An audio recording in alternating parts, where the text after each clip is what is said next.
Hunter Biden's best friend and business partner comes forward to Congress to testify against President Joe Biden. Vladimir Putin has one of his best attack days against Ukraine, while Anotony Blinken ensures the American public that Ukraine is winning the war.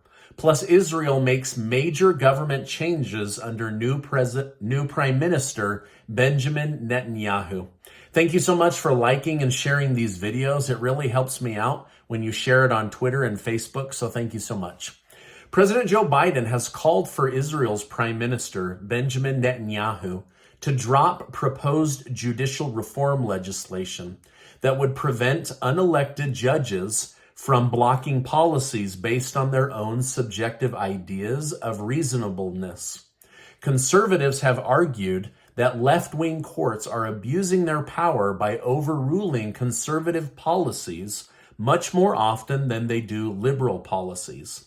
Despite Biden's call to abandon the proposed reform, the bill was just passed by Israel's parliament. This is a major win for Israeli conservatives as it allows democracy to continue, which is ironic because the White House called the ruling unfortunate. Now, Netanyahu stated, "The attempt to restore the correct balance between the branches is not the destruction of democracy, but the strengthening of democracy." Former President Donald Trump is likely very happy about this, although his relationship with Netanyahu was soiled when he congratulated Joe Biden before the election was official in Biden's name.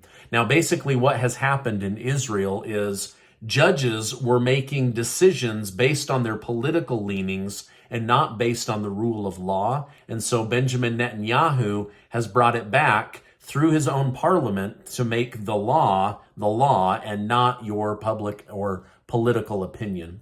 Now, speaking of Donald Trump, he has just called for Senate Republicans to stand up against Joe Biden. He stated, "Why haven't Republican leadership in the Senate spoken up and rebuked crooked Joe Biden and the radical left Democrats, fascists, and Marxists for their criminal acts against our country?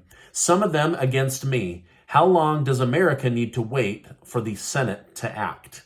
While the Senate may not be on Trump's best side, the House of Representatives definitely is. The House Oversight Committee has just announced that Hunter Biden's former business partner, Devin Archer, is willing to testify that he personally witnessed the then Vice President Joe Biden during business meetings leverage his dad's influence. Basically, he would call him up, and this was all witnessed by his business partner. Now, they both served on the Burisma board because of the Biden last name. Now, this sounds like a very credible witness, and I'm sure it feels awful to tell the truth and rat out a family friend. However, it appears he values his country more than his relationship. Now, wouldn't it be crazy if this guy is suddenly arrested like the last whistleblower the Republicans found?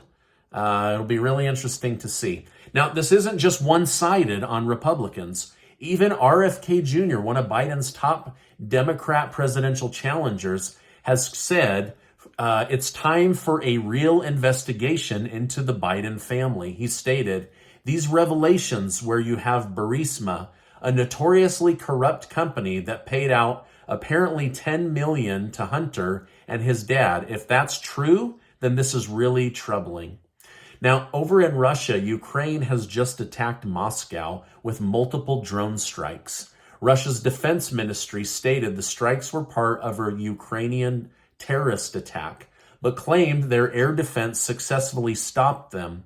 Reuters interviewed a resident named Polina who described the attack. She said, "Everything started to shake. It felt like the whole building was about to come down. I looked out the window, but there was much less damage. It was so strange." Now, back in Ukraine, President Volodymyr Zelensky has addressed the current state of their counteroffensive. During an interview, he addressed many reasons why it's currently moving slower than expected. One flaw that he owned up to was that he gave Russia time to prepare against the counteroffensive, mainly by announcing it to the media far in advance. Now, Zelensky claimed they were forced to start the counteroffensive later than expected due to a lack of ammunition. But still, it begs the question, why did you give your enemy time to prepare? Why did you tell the media on an almost daily basis exactly what you were going to do and the troubles that you were having? This seems very counterintuitive to running a successful counteroffensive against an enemy combatant.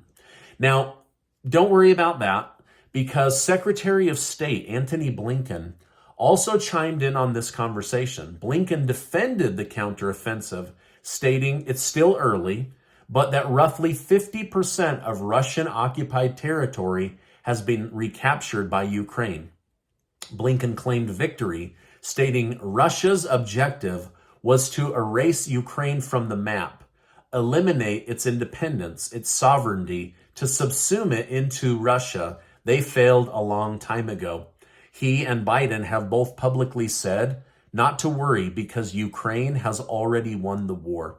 But I'll leave it up to you to decide whether we're getting Russian propaganda or whether we're getting the truth or a little bit of both. While the West is flaunting Ukraine's apparent success, Putin unfortunately put an end to the party early by claiming Russia destroyed a record amount of Western equipment in a single day. Putin stated, apparently, we have never destroyed so much of the West in one day. But how bad did it get for Ukraine? Russia's state media claimed that Moscow's forces were able to take out 15 German-made Leopard tanks and 20 U.S.-made Bradley infantry fighting vehicles all in one day. So this is the biggest amount of damage Russia has done to NATO equipment in a single day since the war started over 500 days ago. Elon Musk has announced that Twitter will soon be rebranded to X, the everything app.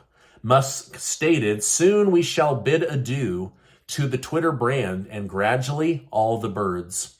Ever since Musk purchased Twitter, it seems he's had a bigger plan for the platform that goes way beyond just being a social media platform. It'll be interesting to see where he takes Twitter, whether he does a hybrid of YouTube or whether he does a hybrid of Spotify or a hybrid of PayPal or maybe a little bit of all of them. Either way, he is pushing back and will likely succeed based on his past track record.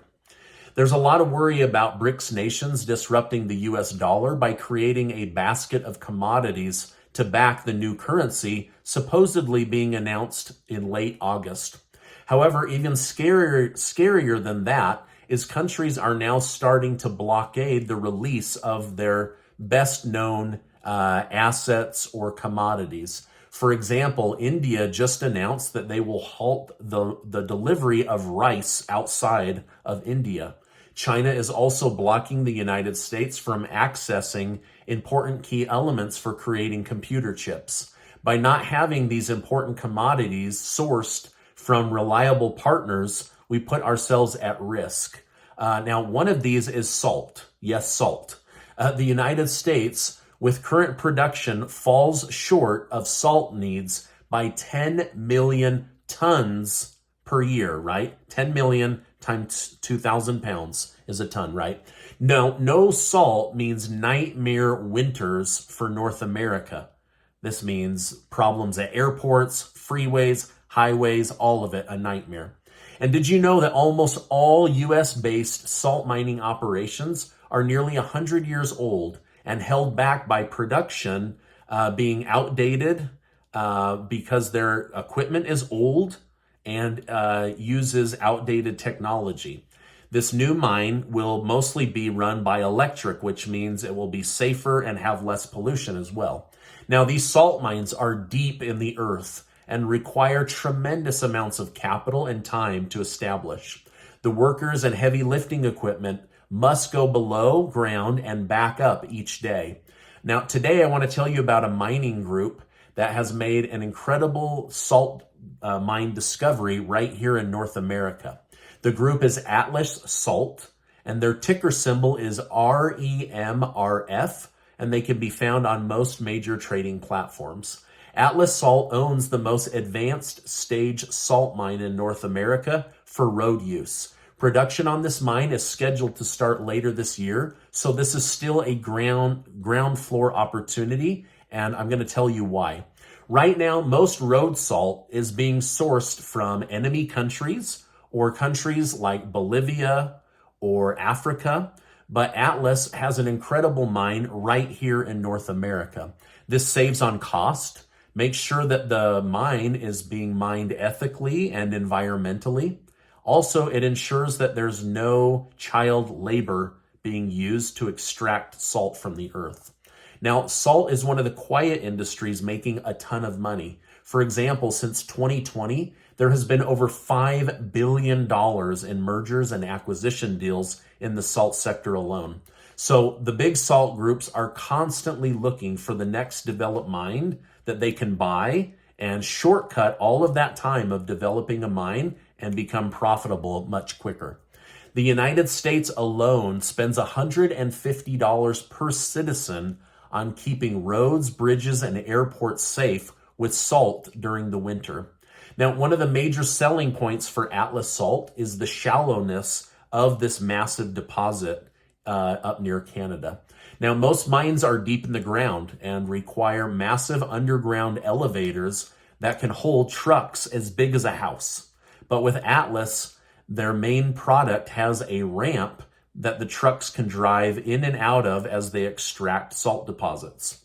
Plus, the management is incredible. The CEO, Patrick Laracy, is a true entrepreneur. He's done over $100 million in expedition mining projects, and the president, Roland Howe, aka Mr. Salt, has 30 years of experience in the salt sector and personally ran one of the largest salt mines in North America for many, many years.